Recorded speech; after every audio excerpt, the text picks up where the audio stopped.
Hey everyone, how's it going? The car finally passed emissions, vape test and all.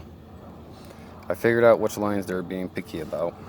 But the only thing I found really funny, these numbers dropped more and more as I kept on going through. But this car passed Arizona emissions with flying colors. As you can see, passed. Everything passed out. And when it comes to the lines they were kind of complaining about, these are it.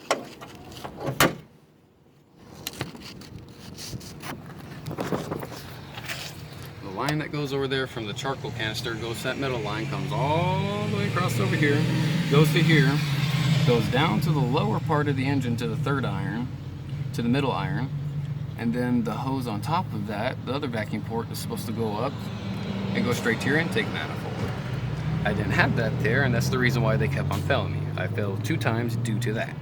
That one hose and that hose. Some bullshit. Other than that, it actually passed.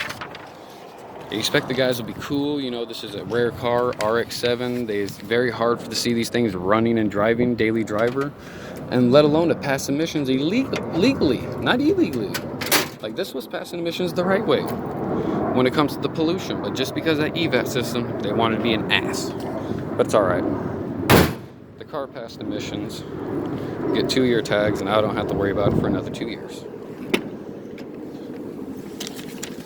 But that's a rare thing, an RX-7 that passes emissions. Ultra rare. 86. This is like ultra rare for this thing to pass emissions. It's the only thing that's nice about these cars. When they do run right and they pass emissions, it's actually fairly cheap. $17 to go through emissions. Times it by 2 just because the people are being assholes. But other than that, $17 to go through emissions. Plus it'll be about $30 to $35 for my tags for a 2-year tag. So, pretty cheap. Can't really beat that anywhere else. Turn this down, get some bullshit copyright for a gay ass song.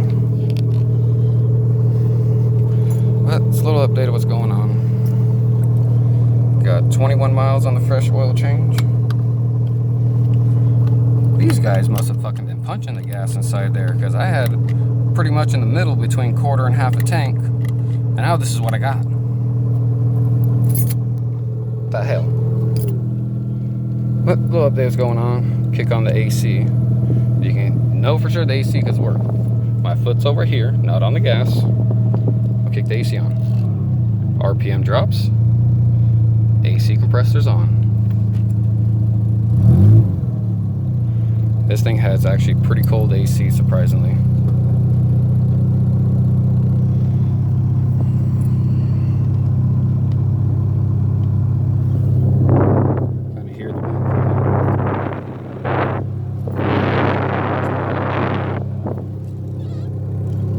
That's the AC setup.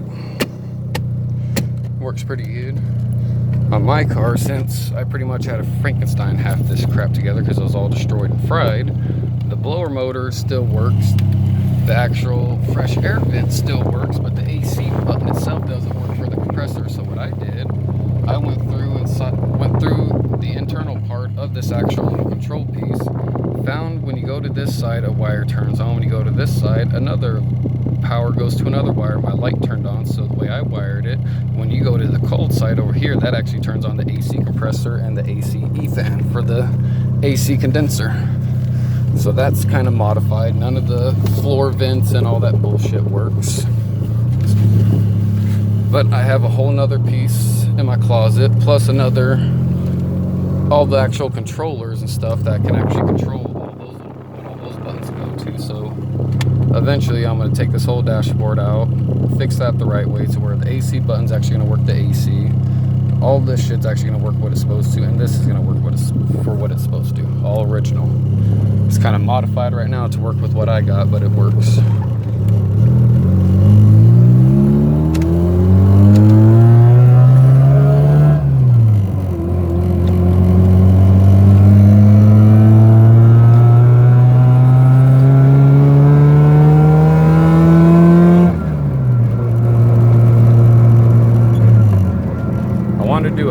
430 or not 430, a 390 or 373 rear gear, so I can get more RPM, more speed on top end. It kind of runs out of gears fast with 410, 411. Drop it to a lower gear ratio on the back, a turbo 2 transmission, but it has a little bit longer gears in the NA, and this would all work out pretty good. Be better for highway and everything. But it's a little update of what's going on. Going back home to rip all this crap off, and then I don't have to worry about it. I think my hood is still open.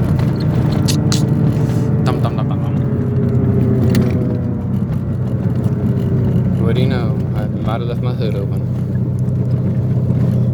That's what happens when you're in a rush and you're excited because something passed that shouldn't have. Just roll down the window. Oh no, it's actually closed. I was just looking at the gap the wrong way. See, that's where 2 power windows that actually work. Only downside though, this thing does not have power steering. But it's alright, it's not too bad. You can still one-hand it. Only thing that really sucks is just trying to shift. But it's alright, because RX7s have such long RPM span, you can rev it out. So it works out.